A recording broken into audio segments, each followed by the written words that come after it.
Hey, Tech Guy Ninjas here. Hope you're having a good day today. So today we're looking at how to convert your Pinterest business account back to a personal account.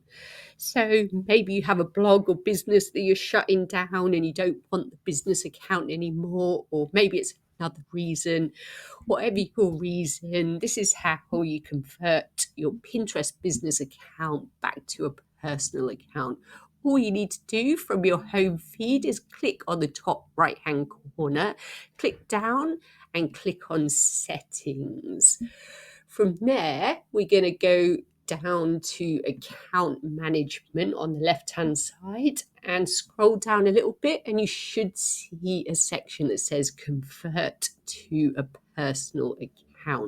So it says convert to a personal account. You'll no longer have access to the business tools and data. So if that's what you want to do, you click on the convert account button, scroll down, click save, and follow any other instructions that you are given.